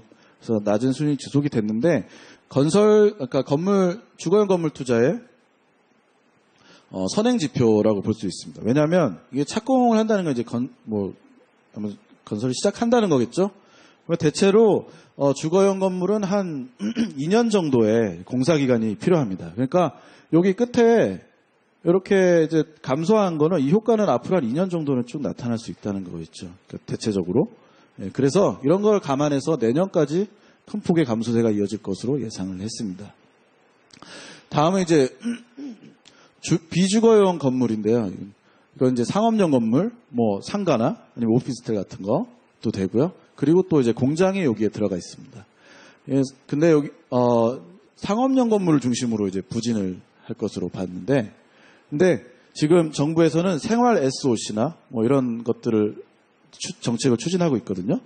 도서관을 짓거나 뭐 그런 것들인데 그런 것들은 이제 비주거용 건물에 해당이 됩니다. 그래서 정부 정책은 좀 상방 요인으로 돼서 부진이 점차 이제 완화될 것으로 전망을 했습니다. 토목은 이제 여기 보시면은 좀 토목의 성격을 알 수가 있는데 발전소 있고요. 그리고 뭐 도로, 철도 이런 것들을 얘기를 합니다. 발전소를 중심으로 민간 SOC 투자가 진행되는 가운데 정부 정책도 긍정적 요인으로 작용하면서 부진이 점차 완화될 전망을 했는데요. 여기 토목 수주 잘 보시면은 발전소가 여기 발전 및 송전 이 부분에 해당이 되거든요. 그러니까 여기 요 빨간 거죠. 여기 17년에서 18년에 늘어난 걸 이제 보실 수 있는데 이 토목은 주거용 건물보다도 공사 기간이 더 길다고 알려져 있어요. 그러니까 대체로 제가 듣기로는 한 3, 4년 정도 본다 그러는데 그래서 지금 요 2018년에 이렇게 늘어난 거는 아무래도 한 몇 년간 영향을 미치겠죠. 예, 그런 게 아마 이렇게 여기에 반영이 된 것 같고 정부도 이제 SOC 사업을 이제 더 하려고 하고 있고 민간 SOC 사업이 진행이 빨리 될 수 있도록 지원을 한다는 그런 정책도 있었던 걸로 알고 있고요. 이제 그런 것들이 반영이 돼서 이제 부진이 점차 완화될 것으로 전망을 했습니다. 그래서 이렇게 세 가지 항목들을 다 합쳐서 봤는데 2018년, 19년, 20년 다 좀 감소하는 걸로 이렇게 전망이 됐습니다. 다만 그 감소폭은 점차 줄어드는 것으로 이렇게 전망이 됐습니다. 이 상품 수출은 GDP 구성 항목 중에서는 실질 재화 수출이라고 부릅니다. 실질이니까 이제 물량이겠죠. 예. 그래서 이렇게 보시면 세계 교역이 주요국 경기도나 미중 무역 분쟁에 따른 불확실성 증대 등으로 증가세가 완만해질 걸로 저희가 봤죠, 전제치에서. 근데 여기 왼쪽에 보시면 우리나라 상품 수출 증가율과 세계 교역 신장률 간의 관계를 나타내는 그래프가 있습니다. 여기 이게 빨간색이 상품 수출이고 요 파란색 점선이 이제 세계 교역 신장률인데 좀 이렇게 차이가 있는 부분도 있지만 대체로 비슷한 움직임을 가져갑니다. 이것도. 그래서 이런 코릴레이션을 감안을 했을 때 세계 교역이 좀 둔화가 되면 우리 상품도 마찬가지로 좀 둔화가 되겠죠. 이제 그런 것들을 감안을 해서 지난해에 비해 올해 좀 증가세가 상당폭 둔화될 것으로 전망을 했습니다. 근데 이제 실제로 뉴스나 신문에서 그 수출 이야기를 들으실 때는 사실 이 수출이 아니고요. 실질이 아니고 아마 금액 기준의 수출 이야기를 많이 들으실 거예요. 그러니까 금액이라는 것은 그 물량이랑 가격도 같이, 가격 효과도 같이 포함이 되겠죠. 그래서 단가 하락 요인이 이제 크게 작용하면서 금액 기준으로는 금년중 감소를 지속할 것으로 전망이 되고 있어요. 그래서 예를 들어서 석유류 제품 수출을 보게 되면 이제 수출 물량과 수출 단가가 수출 금액 기준으로 했을 때 수출 증가율에 얼마나 영향을 미치는지 기여도를 이제 본 건데 요거 두 개를 합치면 그러면 이제 수출 금액 증가율이 나오는 겁니다. 올해 1, 4분기부터 수출 증가율이 금액 기준으로는 마이너스가 됐죠. 근데 그 기여도를 뜯어보면은 물량보다는 단가의 영향이 좀 컸던 게 있어요. 아무래도 반도체도 이런 비슷한 모양이지 않을까. 아시다시피 반도체 가격도 좀 떨어졌으니까 그렇게 볼 수 있겠습니다. 예, 그래서 일단 이제 전체적인 그 GDP 전체 성장률도 저희가 봤고요. 그리고 이제 하부 항목별로도 봤는데, 아까 말씀드렸다시피 전망치라는 것은 기대값이라고 제가 말씀을 드렸잖아요. 기대값이라는 것은 좀 확률 분포가 있을 거고, 그리고 각 이벤트에 확률 분포가 있고 그 이벤트마다 값들이 있으면 그거에 쉽게 얘기하면 평균을 낸 거잖아요. 그러니까 좀 더 쉽게 얘기를 하면은 우리가 숫자 하나로 전망을 이렇게 제시를 하긴 하지만 사실 그 숫자가 실제로 성장률이 그 숫자보다 높을 수도 있고 낮을 수도 있을 그런 위험은 항상 이제 존재를 하게 됩니다. 그런데 우리가 이제 그런 위험을 다 나열할 수는 없고 주요 그런 리스크 요인들을 좀 점검을 해보고 평가를 해보면서 우리 경제 우리가 내는 그 전망의 불확실성이 어느 정도 되는지를 좀 평가를 해볼 수 있거든요. 그래서 이제 이게 그런 파트인데, 그래서 이번 전망에서 그런 불확실성을 보게 되면 향후 이제 성장 전망 경로상의 불확실성이 좀 높은 편입니다. 근데 특징은 아까 그 해외 경제에서도 좀 얘기가 나왔는데, 좀 보호무역주의와 관련된 항목들이 대부분 좀 이제 주요 요인들이었어요. 그래서 이제 상방 리스크를 보면 미중무역 협상 그러니까 미중무역 협상이 최근에 이제 재개를 했잖아요. 재개를 했어. 이제 그게 타결이 된다면은, 그러면 지금까지 좀 불확실했던 것들이 좀 해소가 되겠죠. 그럼 불확실성이 해소된다는 건 소비와 투자 같은 것들에 이제 지연됐던 그 의사결정을 이제 좀 촉진을 시킬 거고, 그러면 아무래도 경제 성장에는 좀 상방 요인으로 작용할 수 있는 그런 가능성이 있다. 이제 그렇게 보시면 됩니다. 그에 반해서 이제 하방 리스크도 있는데, 이게 무중무역 협상이 잘 되면 좋은데 또 이게 어떻게 갈지 모르잖아요. 이제 트럼프도 있고 문제도 있고, 그리고 또 미중무역 협상뿐만 아니라 이 무역 분쟁이라는 게 또 다른 나라들 간에서도 이렇게 심화될 수 있고, 그런 것들이 있는데, 그렇게 된다면 여기와 반대로 이제 불확실성이 높아지면서 오히려 소비와 투자를 좀 더 위축시키고, 그러면 이제 경제 성장에는 좀 하방 요인을 작용할 수 있는 그런 가능성이 생기겠죠. 여기 오타가 있네요. 죄송합니다. 그리고 이제 두 번째로는 최근에 많이 이제 다 아시겠지만 일본이 수출 규제 조치를 했잖아요. 네, 그게 이제 뭐 그 자체로도 영향이 있을 수 있겠지만, 만약에 장기화가 된다면은 정말 그 우리 주요 수출 품목의 생산의 차질을 빚으면서 우리 경제에 좀 하방 요인으로 작용할 수 있다라는 것도 같이 그 리스크 요인으로 좀 집어놨습니다.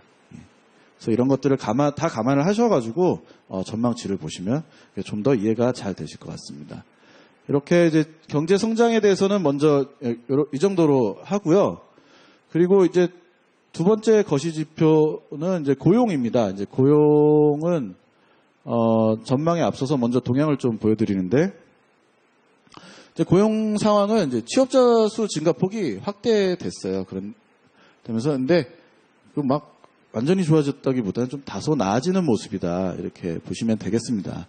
2, 4분기 중 취업자 수 증가폭이 외국인 관광객 수 이제 회복에 힘입어서 서비스업을 중심으로 전분기보다 확대가 됐습니다. 여기 보시면 중국인 관광객 수도 좀 회복이 되긴 했지만 약간 좀 미약하긴 한데, 또 다른 나라에서도 좀 많이 왔나 봐요. 그래서 이게 좀 전체 외국인으로 봤을 때는 좀 많이 높아진 게 보이고, 네, 이런 것들이 서비스에 좀 영향을 미쳤겠죠. 그래서 이 취업자 수가 여기 하늘색 막대 그래프로 있는데, 여기 눈에 띄는 게 하나 있죠. 여기 2018년 2월인가요? 1월인가에 2월인 것 같은데 갑자기 툭 떨어지죠. 예, 그래서 이렇게 툭 떨어져서 작년에는 한 취업자 수 증가폭이 10만 명 정도 됐는데, 과거 평균으로 봤을 때 한 30만 명 정도가 평균이라고 합니다. 그래서 10만 명 정도면 좀 낮은 수준인데요. 그런데 또 여기 보시면 올해 상반기에 좀 다시 높아졌어요. 2018년보다. 예, 그게 아마 이제 요 숫자겠죠. 예, 그래서 취업자 수가 좀 떨어졌다가 다시 좀 올라가는 게 나오고, 그건 아마도 이런 것들이 좀 영향을 받지 않았나, 이렇게 봅니다. 실업률은 한 4.0% 정도를 기록하고 있습니다. 그래서 이제 전망을 말씀드리겠는데요. 그래서 아까 말씀드렸다시피 이제 서비스업이 좀 외국인 관광객 수가 늘어나면서 좀 좋았잖아요. 그래서 고용 여건은 서비스업을 중심으로 증가세가 지속될 전망인데, 반대로 제조업이랑 건설업은 업황부진이 좀 있어가지고 아직은 이제 제약 요인으로 작용할 것으로 봤습니다.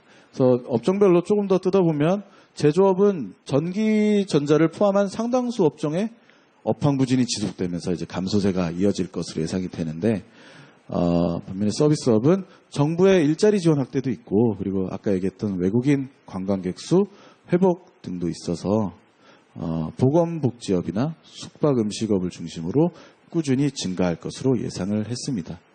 예. 그래서 이제 작년엔 10만 명 증가였는데 올해는 취업자 수 증가폭이 한 20만 명쯤 정도 될 걸로 예상을 하고 있습니다. 다음은 이제 물가입니다. 예. 물가는 전망에 앞서서 좀 여건을 먼저 볼 건데요. 물가만에 이제 또 좀 여건이 봐야 될 여건들이 있어요. 그래서 이제 먼저 이제 국제 교역제 가격을 보는데 지난해보다 낮은 국제 유가가 이제 좀 낮아진다 그렇잖아요. 그리고 세계 경제 성장세 둔화, 예, 글로벌 수요 부진이겠죠. 등으로 이제 당분간 낮은 오름세를 보일 것으로 전망을 했습니다. 그러면 이거는 수입 물가를 통해서 우리 소비자 물가나 여타 물가에 국내에 이제 영향을 미치게 되겠죠. 예. 그리고 이제 노동비용을 보시면 임금 상승률은 아까 말씀드렸다시피 기업 실적 둔화 등으로 지난해보다 대체로 낮아질 것으로 보입니다. 그런데 개인 서비스 관련 업종은 예년에 비해 높은 오름세를 나타낼 것으로 봤어요. 아까 서비스업이 좀 외국인 관광객 수 그런 거 봤을 때 서비스업 고용은 좀 좋다고 봤잖아요. 이제 그런 게 반영이 된 것 같고요. 그래서 여기 오른쪽에 근로자 1인당 임금이 나와 있는데 보시면 이제 비슷하게 그 파란색이 전체 산업이고 이게 전산이 이게 그 컴퓨터 그 전산이 아니고 전체 산업이고 이제 개인 서비스업은 여기 나와 있는 이런 업종들을 이제 모은 건데 보시면 과거에는 좀 비슷한 흐름이었는데 올라갔다가 떨어질 때 전산업은 과거 평균만큼 다 떨어지는 걸 졌는데 개인 서비스업은 아직도 좀 이렇게 높은 수준으로 좀 남아 있는 걸 보실 수 있죠. 이런 것들이 이제 이런 전망의 이제 근거가 되겠습니다. 그리고 이제 국내 수요 파트를 보시면 GDP 갭률은 이제 금년이랑 내년 중에 마이너스 수준을 이어갈 것으로 보입니다. 그래서 수요층 물가 압력은 좀 조금 약화된 측면이 있습니다. 기대 물가를 보시면 전문가 대상 이제 장기 인플레이션 기대 이제 한 5년 후를 봤는데 2% 내외 수준을 유지를 해서 기대 물가는 좀 안정돼 있는 상황인 것으로 나타났습니다. 그리고 그 외에도 이제 농축산물이랑 정부 정책을 보는데요. 이 농축산물 가격 같은 경우는 사실은 소비자 물가의 항목입니다. 항목으로 바로 들어가지만 워낙 그 기상 여건 같은 외생 변수의 영향을 많이 받기 때문에 우리가 또 이렇게 따로 여건으로 봐주게 됩니다. 그래서 먼저 이제 농산물 가격은 양호한 기상 여건에 따른 과실, 채소류 생산량 확대 등으로 당분간 낮은 오름세를 볼 것으로 보이고 축산물 가격은 돼지 및 육개, 그건 이제 닭갈비 같은 이제 닭고기입니다. 이게 먹는 닭고기, 사용 마리수 증가세 지속 등으로 당분간 약세를 보일 것으로 전망을 했어요. 그러니까 한마디로 얘기하자면 농산물이나 축산물이나 좀 공급이 좀 많다는 얘기죠. 그러니까 아무래도 물가의 하방 압력으로 작용을 할 수 있을 것입니다. 여기 왼쪽에 이 그래프를 보시면 과일과 채소류 생산량 전망을 실었는데요. 파란색이 작년이고요.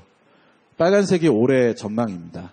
이제 각 그 과일, 채소 항목별로 작년과 올해의 생산량, 작년의 실적이겠고 올해 전망을 이렇게 그렸는데 여기 그래프에 있는 항목 중에서 배추를 제외한 나머지는 다 올해가 더 높습니다. 그러니까 이런 것들이 여기 생산량 확대 등으로 이제 공급이 좀 많을 거다라는 것들을 좀 뒷받침해주는 그런 자료가 됩니다. 그리고 최근에 들어서 물가에 정부 정책의 영향을 좀 많이 받게 됐어요. 왜냐하면 정부가 이제 복지 정책을 강화를 하고 있는데 그런 복지 정책이 강화되면은 복지 서비스가 좀 있을 수 있잖아요. 그런 의료나 뭐 그런 것들이 가격이 낮아지거든요. 그러면 소비자 물가를 좀 낮추는 요인이 됩니다. 그래서 보시면 고교 무상교육 시행 그렇죠. 전남 등지에서 이제 9월부터 또 한다고 했고, 예, 그리고 전기료 누진세 개편인데 이거는 이제 누진세 개편이라는 건 좀 싸게 해주는 거죠. 전기 너무 많이 쓰면은 리니어하게 이렇게 가격이 증가하는 게 아니라 이게 좀 더 붙잖아요. 이제 그런 걸 개편을 해서 조금 소비자들 이제 부담을 좀 경감을 시켜주려는 거긴 한데 물가에서는 좀 하방 압력으로 작용을 하게 됩니다. 그리고 승용차 개별 소비세 인하가 됐었는데 그게 이제 연장됐어요. 그래서 이것도 이제 세금을 낮추면 아무래도 가격이 좀 낮아지겠죠. 사는 가격이 소비자들이. 그래서 이것도 하방 압력으로 이제 작용을 하게 되겠습니다. 그리고 오른쪽에는 이제 저희 은행의 이렇게 직원들이 좀 이렇게 수고를 해서 좀 모은 그런 주요 공공요금 조정 계획들이 있어요. 이게 보시면 인상되는 것도 있습니다. 그 대중교통 요금 같은 경우는 뭐 택시료나 버스료나 사실 주로 시민들을 위한 이제 교통수단이잖아요. 그래서 좀 많이 이렇게 올리지 못한 측면이 있었는데 그게 어느 수준 되면은 유지가 안 되기 때문에 인상을 해야 되겠죠. 이제 그런 것들이 여기 나타나는 건데 대중교통 요금은 좀 인상이 되는데 그에 반해서 이제 교육이나 의료 같은 그런 서비스들, 복지정책 강화로 이런 것들이 또 하락을 해서 전체적으로 봤을 때는 좀 하방 압력으로 작용을 한다. 이렇게 보시면 되겠습니다. 자, 이렇게 여건을 봐서 이제 소비자 물가를 전망을 했는데 소비자 물가 상승률이 작년에는 1.5%였습니다. 근데 올해는 0.7%로 좀 많이 낮아지는 걸로 전망을 했고 다만 이제 내년에는 또 1.3%로 다시 이제 올라가는 모습입니다. 그래서 이렇게 보시면 아까 다 나왔던 얘기들이긴 한데요. 그 수요층 물가 상승 압력이 약화된 가운데 국제유가, 농축수산물 가격 등 공급 측 요인과 그리고 또 정부 정책 측면에서 물가 하방 압력이 증대될 걸로 보아서 그래서 좀 낮아질 걸로 예상을 했습니다. 내년에는 공급 측 물가 하방 압력이 완화되는 가운데 이제 하방 압력이 완화된다는 거니까 반대로 얘기를 하면 좀 상방 압력이 된다는 얘기겠죠. 그러니까 하방 압력 좀 그런 얘기로 할 수 있을 겁니다. 그런 가운데 간접세 인하 종료 등으로 정부 정책의 영향도 줄어들면서 물가 상승률이 금년보다 높아질 것으로 예상을 했어요. 그래서 간접세라는 것은 아까 말씀드렸던 그 개별 소비세, 자동차 그리고 또 유류세도 인하가 돼 있는데 그런 것들을 이제 인하를 얘기를 하는 건데 그런 것들이 인하된 게 이제 예정이 지나서 그게 다 이제 일시적으로 한 거거든요. 이렇게. 그래서 그런 것들이 인하된 게 종료가 되게 되면 아무래도 물가가 다시 올라서 이제 상방 압력으로 작용할 수 있을 것입니다. 그리고 저희가 이제 물가를 볼 때 소비자 물가를 물가 안정 목표로 설정은 했지만 이 소비자 물가에는 석유와 그리고 또 뭐가 있죠? 농산물 같은 그런 그 변동성이 큰 품목들이 들어가 있기 때문에 그 한 달 한 달 물가를 봤을 때 이 물가가 진짜 이 사회에 있는 그 물가 상승 압력이 어느 정도 되느냐 그걸 평가하기는 좀 힘든 측면이 있어요. 변동성이 워낙 커서. 그래서 그 변동성이 큰 품목들을 좀 제거하고 이렇게 예를 들어서 우리 같은 경우는 그 식료품 에너지제 이게 OECD 기준인데요. 식료품이랑 에너지 품목들을 좀 제외하고 물가를 다시 산출해서 보는 게 있는데 이게 근원 인플레이션입니다. 예. 그래서 이거를 보게 되면 근데 이게 마찬가지로 작년에 1.2%인데 올해 0.48%로 낮아져요. 그리고 내년엔 다시 좀 1.2%로 올라갑니다. 아무래도 수요층 물가 상승 압력이 약화된 거는 이거는 그 식료품 에너지 말고 그냥 서비스나 이런 데도 영향을 미치겠죠. 그러니까 그런 영향이 좀 나타난 거고 그리고 또 한 가지는 이제 정부 정책 측면에서 물가에 영향을 미친다고 했는데 그런 것들이 서비스도 있고 상품도 있어요. 그런 것들은 여기 식료품 에너지가 아닌 것들이 많이 있겠죠. 그래서 그런 것도 아마 여기 그 근원에 좀 영향을 미쳐서 근원이 기조적 물가가 좀 낮아져 보이게 이렇게 하지 않았나 이렇게 생각이 듭니다. 네, 그래서 내년에는 이거는 제가 읽었죠. 예, 그래서 근원 전망까지 봤고요. 그 물가 전망에도 상하방 리스크가 있을 겁니다. 이게 역시 마찬가지로 기대값이 개념으로 이렇게 이해를 한다면, 그래서 상방 리스크로는 지정학적 리스크 증대 등으로 이제 국제유가가 다시 상승을 국제유가가 상승을 하거나 아니면 원화 약세는 이제 원 달러 환율로 얘기를 하면은 달러화 대비 원화가 약세되면 이제 원달러 환율이 상승하겠죠. 그러면 수입 물가가 상승을 하게 될 겁니다. 그래서 그런 수입 물가 상승세 지속 이런 요인들은 이제 이런 리스크가 현실화된다면 물가를 좀 높이는 요인으로 작용을 할 수 있겠죠. 근데 반대로 하방 리스크도 있는데 교육 의료에 대한 이제 복지 정책이 지금 강화됐는데 이제 우리가 생각하는 것보다 더 강화되거나